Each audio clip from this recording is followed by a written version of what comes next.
आपको सुनवाऊँगा बाकायदा। अमेरिका के वजारत ख़ारजा के डिपार्टमेंट ने अपने ही सफ़ीर को झाड़ पिला दी है और एक तरह से इलेक्शन कमीशन को भी झाड़ पिला दी है। आपको याद होगा कि अमरीकी सफ़ीर, ये तारीख़ में पहली बार हुआ है कि अमरीकी सफ़ीर जो है वो मिल रहा है इलेक्शन कमिश्नर से, वो मिल जा रहा है आईजी पंजाब के दफ्तर में। यानी कुछ ना समझ आने वाली सूरत हाल है। अमरीकी सफ़ीर का सबसे क्या काम, और भाई शाबाश है उस रिपोर्टर पे जिसने अमरीकी दफ्तर खारजा के तर्जुमान के मुंह पे ये सवाल किया। वो क्लिप मेरे पास है, वो मैं क्लिप आपको सुनवाऊंगा नाजरीन, आप देखेंगे और आप कहेंगे कि हाँ कुछ मामला तो है। अब मैं ये नहीं कहता कि अमरीकी सफ़ीर अपने तय ये सब कुछ कर रहा था, हो सकता है उसको डेफिनेटली पीछे से कहा गया हो, लेकिन कम से कम मुंह पे इन्होंने अपने सफ़ीर को झाड़ पिला दी है। अमरीकी सफ़ीर मुलाकातें कर रहा था और बड़ी अजीबोगरीब बात, कभी मरीम नवाज से मिल रहा है, कभी जाके आईजी पंजाब से मिल रहा है, कभी इलेक्शन कमिश्नर से मिल रहा है जाके। तो ये ना समझ आने वाली चीज़ है। हालांकि ये इलेक्शन कमिश्नर इनको अपने मुल्क का सदर बुला रहा है तो कहते जी मैं नहीं आऊँगा, और अगर बुला रहे हैं इनको अमरीकी सफ़ीर तो जाके मिल लेते हैं। ना समझ आने वाली बात थी। अच्छा ज़रा पहले आपको चोरी का बता दें। नहीं जरा, इन्होंने पूछा, जलील अफरीदी साहब ने पूछा कि जनाब आपके एम्बेसडर का क्या काम है कि वो जाके मिले चीफ इलेक्शन कमिश्नर से, समझ नहीं आती। तो उस पर फिर जो इनके तर्जुमान है दफ्तर खारजा के, उन्होंने कहा कि जनाब अमेरिका किसी सियासी पार्टी को सपोर्ट नहीं करता, हम चाहते हैं कि फ्री एंड फेयर इलेक्शन होने चाहिए पाकिस्तान में, मगर हम सपोर्ट नहीं करते। एक बात तो तय है कि दाल में कुछ काला है, कुछ ना कुछ तो काला है, क्योंकि अगर यहाँ पे अमरीकी महकमा खारजा के तर्जुमान को चाहिए था कि वो सरजनिश करता अपने सफ़ीर की, उसने कहा जनाब इस सवाल का जवाब तो आप मेरे सफ़ीर से ही ले लें। आपको पूछना चाहिए अपने सफ़ीर को बुला के, तुम्हारा क्या काम है, किसी मुल्क के चीफ इलेक्शन कमिश्नर से जाके मिलो, कोई काम नहीं है। किसी मुल्क में भी ऐसा नहीं होता है, लेकिन यहाँ पे कुछ दाल में काला लग रहा है। क्या काला है इंशाल्लाह मेरे अगले व्लॉग में आपको बताऊं। सब आपको पता है कि पाकिस्तान में जो पॉलिटिकल पोलराइजेशन है वो पाकिस्तानियों के लिए दिलचस्पी का बायस नहीं, गैर मुल्की सफारतकार वो भी बड़ी दिलचस्पी रखते हैं। इस वक्त जो फेडरल कैपिटल है उसमें 2-3 सफारतकार वो बड़े एक्टिव हैं, बड़े हाईली एक्टिव हैं। सबसे पहले तो अमरीकी सफ़ीर वो बड़े एक्टिव हैं। आपको पता है पिछले दिनों वो चीफ इलेक्शन कमिश्नर से मिले तो बड़ी बातें बनी, और इस पे पीटीआई का भी एक नैरेटिव है कि जी देखें क्यों अमरीकी सफ़ीर मिल रहे हैं और उनको हमारे अंदरूनी मामलात में मुदाखलत नहीं करनी चाहिए। तो ये बातें भी हो रही हैं। लेकिन अब ताज़ा तरीन बातें कुछ ये हैं चीमा साहब कि अच्छा ये अंदरूनी मामलात में मुदाखलत पर किसने इतराज़ किया? पीटीआई के कुछ लोगों ने इतराज़ किया। पहले करते आए हैं जी, कि ये अभी भी किया उन्होंने। अच्छा कि चीफ इलेक्शन कमिश्नर से क्यों मिले, हमसे क्यों नहीं मिले? हमसे अच्छा वैसे बाय द वे जो जलील अब्बास जिलानी है ना जो फॉरेन मिनिस्टर हैं, वो उस दिन थे सेनेट की खारजा अमूर कमेटी में, तो किसी ने यही बात उठाई तो उन्होंने कहा यार ये तो हर सफ़ीर जहाँ पर तैनात होता है उसकी ख्वाहिश होती है वो जाने कि यहाँ पर क्या हो रहा है। फिर उन्होंने कहा, जलील अब्बास जिलानी ने कहा कि जब मैं इंडिया में हाई कमिश्नर तैनात था तो मैं भी उधर जाके इलेक्शन के दिनों में चीफ इलेक्शन कमिश्नर से मिलता था। अच्छा हाँ, उन्होंने इस तरीके से बात की।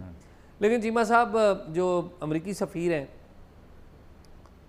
उन्होंने ये मुलाकात तो की, अभी उसकी गर्द बैठी नहीं है। आपको याद हो कि जो हाई कमिश्नर हैं ऑस्ट्रेलिया के, उनके घर पे भी एक मुलाकात हुई थी ये शाह महमूद कुरैशी की, और उसके बाद शाह महमूद कुरैशी गिरफ्तार हुए, वहाँ पे गालिबन अमरीकी सफ़ीर भी आए हुए थे। तो अभी जो अमरीकी सफ़ीर है उन्होंने एक ख़त लिखा है वजारत ख़ारजा के ज़रिए कि वो वजारत दाखिला और इस्लामाबाद की जो इंतज़ामिया है उसके बाद अफसरान जो कि एक्स्ट्राडिशन यानी कि मुल्ज़मान के तबादले के वाले से इंगेज हैं उनसे मिलना चाहते हैं। तो वो इस माह के आखिर में उन्होंने दरख्वास्त किया कि वो आखिरी हफ्ते में मिलना चाहते हैं 25 तारीख को। तो अभी देखें कि उसका क्या होता है, लेकिन ये बड़ी इंटरेस्टिंग है। लेकिन साथ साथ एक और काम भी हुआ कि ये जो ऑस्ट्रेलिया के हाई कमिश्नर हैं उनसे जाके मुलाकात की है अली ज़फ़र ने, बैरिस्टर अली ज़फ़र ने, जो कि इमरान खान साहब के भी वकील रहे हैं, सेनेटर एसएम ज़फ़र के बेटे हैं, पीटीआई के मुतरक सेनेटर हैं। तो एक उन्होंने भी मुलाकात की है। लेकिन ये दो मुलाकातें तो खैर हैं ही हैं। एक और बड़ी मुलाकात भी पता लगी है, मुझे पता चला चीमा साहब कि अभी 2-3 दिन पहले बरतानिया के जो डिप्टी हाई कमीशन है, डिप्टी हेड ऑफ मिशन, वो चीमा साहब जाके हमारे जो नए जो चीफ जस्टिस बनने जा रहे हैं काजी फ़ाइज़ ईसा साहब से उन्होंने कोई रब्ता किया और कोई मुलाकात वगैरह भी हुई है। तो ये सारी एक्टिविटीज़ हो रही हैं।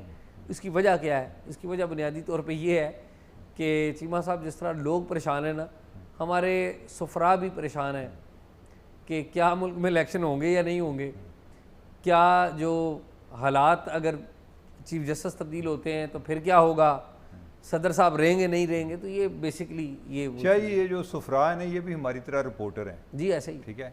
जिस तरह आप भी सारा दिन ये फिर रहे होते हैं ना कि जाके दफ्तर में क्या खबर बतानी है, तो इन्होंने भी कोई अपने जो कैपिटल्स हैं वापस अपने दारुल हुकूमत में बताना होता है जी कि हमारी क्या इन्फॉर्मेशन है। और पाकिस्तान जैसा मुल्क है जिधर कोई तज्जिया करना वैसे बड़ा मुश्किल होता है, तो वो अपने लेवल पे इंफॉर्मेशन गैदरिंग कर रहे हैं कि ताकि हम we should be the first to know कि क्या हो रहा है। चीमा साहब, इस्लामाबाद में ना जो 4 सफ़ीर हैं बड़े एक्टिव हैं, 4 सऊदी सफ़ीर तो होते ही हैं, ज़ाहिर है वो तो देते हैं ना, पैसे देते हैं, मालूमात उनके पास खुद भी चल के जाती है। लेकिन अमरीकी सफ़ीर, ऑस्ट्रेलिया के हाई कमिश्नर, कनाडा के हाई कमिश्नर, और फिर चौथे नंबर पे चीमा साहब फ़्रांस के जो सफ़ीर हैं वो भी इस्लामाबाद में बड़े एक्टिव हैं, बड़े मेल मिलाप रखते हैं लोगों से। और मिडल ईस्ट में अगर आप चले जाएँ तो UAE वाले भी हैं, लेकिन इजिप्ट के एम्बेसडर वो भी बड़े मिलनसार हैं लोगों से, उनका भी एक बड़ा अच्छा मिलना जुलना है। लेकिन पाकिस्तान के वाले से तो आपको पता है वेस्ट का एक बड़ा इंटरेस्ट है, तो वेस्ट के वाले से ये सफरा जो है ना, ये बड़े बड़े एक्टिव हैं, जो 4 जिनको मैंने बताया। वैसे यूरोपीय यूनियन की जो सफ़ीर है वो भी एक्टिव है, लेकिन ये जो है ना, ये तो पॉलिटिकल चीज़ों के ऊपर भी नज़र रखते हैं, सारी चीज़ों को देखते हैं। तो यही है चीमा साहब।